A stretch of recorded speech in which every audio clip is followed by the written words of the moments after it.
sometimes they can be, some psychopaths can be really hyper intelligent people, and yet they have no sense of the value of humanity. So within that, they can quite easily, if they see that a human being is a threat to them, killing them is nothing, because it doesn't mean anything. That it's just like us treading on a twig that's in our path.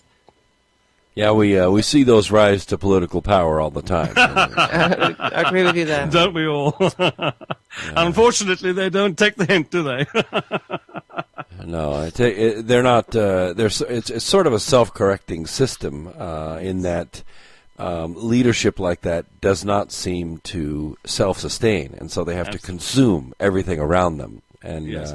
But you see what I'm trying to make clear. I hope I'm doing that. But that we have to derive all these connections, and as we go along, the story unfolds, and everything you find is connected. And this big quantum addition process is what absolutely astonished me after 30-odd years of looking hard and as neutrally and as unprejudiced as I could be into all the evidence. And that's the biggest battle of all. Well, the thing how do you discard all the precious things that you were taught and whatever, and take a fresh look at all of this? But if you can manage to do that, you've got an absolutely glorious fund of new insight in front of you that actually fortifies you to a great deal of, if you like, a future scope of contentment and whatever. However, you might on that discover such a thing that has happened to our Earth, and that really, Brooks, is the thing we ought to talk about. What does this contingent that we've got now present to us all in terms of our future on this planet? Because when you answer the question of UFOs, you consider the scope, the breadth, the not only in time but in exposure all around the world to all walks of life, daytime, Indeed. nighttime. Then you also have to consider the interaction between those UFOs and what we think are the occupants of this planet.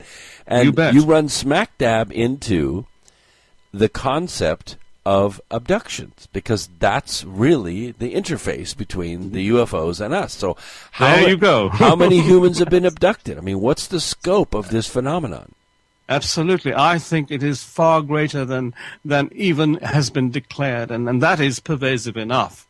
When we look at all the stories and so on, you've got two heroes in my mind in America there, Professor Jacobs and Bud Hopkins, doing valiant research into these things, and of course they have been derided, and many people dismiss them and so on. And I tell you what, in terms of this meeting that you had at your press club in Washington recently, I tell you, people will have to wake up and take notice now. If there's any sense at all of meaning in all of this, I think the world has to wake up somehow, because somewhere in this planet of ours there is a huge cartel covering up this kind of mechanism that has existed on this earth, I believe, for well over 200 millennia. And, we'll talk about the cover-up. That's part of the fun part. But when we talk shouldn't about, forget the late Professor John Mack as well, who also did great research. He actually invited me to join him on interviewing these abductees at one point, although it never actually. And of course, he never made it. He's gone, Yeah. And here's an influential and very, very eminent mind. And that's really something that we all have to look to. What on earth is going on?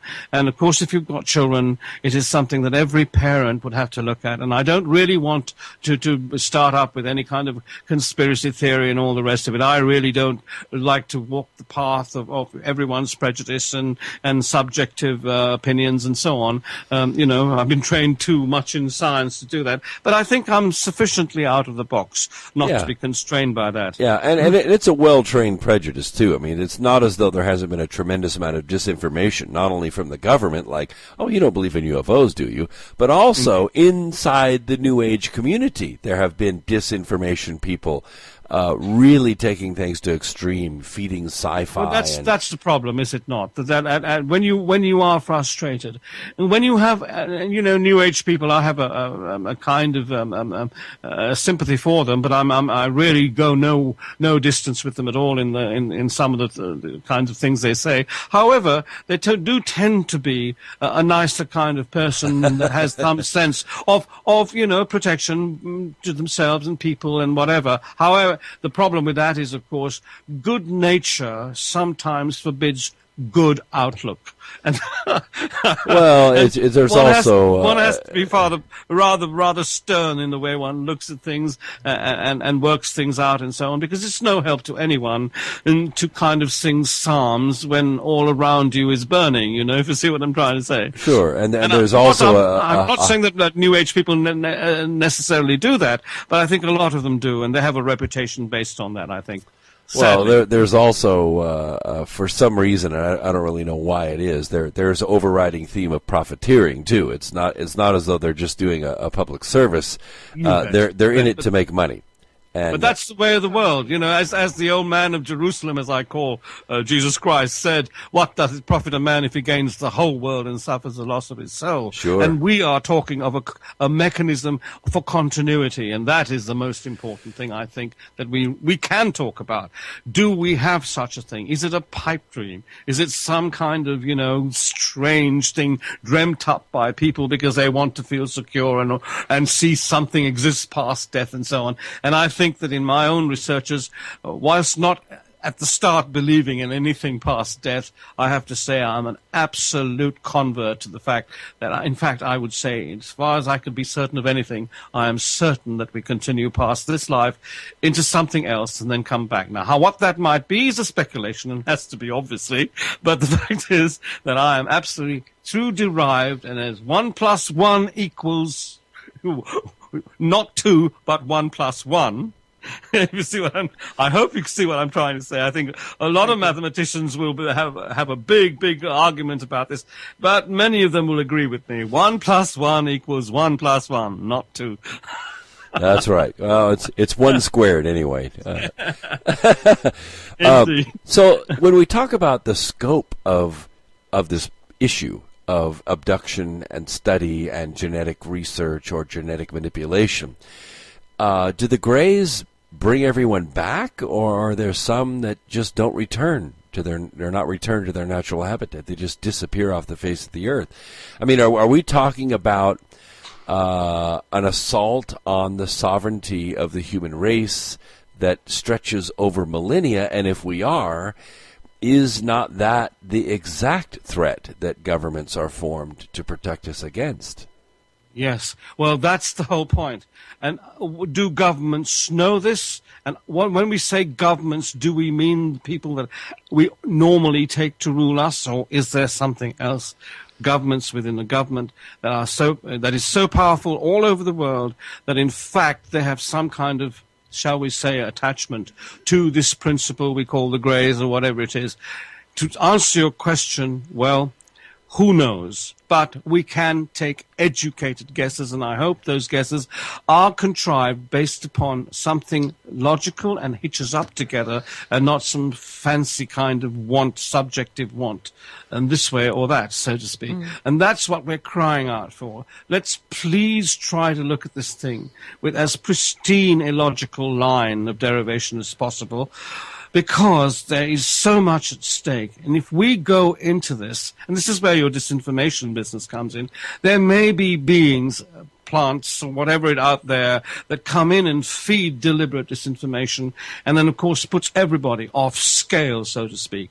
But now they are starting at least to acknowledge that there is a presence here. With this press club thing, there are some eminent people who for so long have been insulted, their integrity maligned and so forth. And they are coming online now. People are going to tumble into this and force this issue. And maybe, and this is what the change that's coming is all about, that that's whatever they talk about, you know, they have this business about 2012 and all the rest of it. I really don't see there's a problem there. I think there may be a change in how we as human beings see ourselves as human beings, and as a quantum in the world context, we changed, if you like, the way we look at things and the way we assemble things and so forth.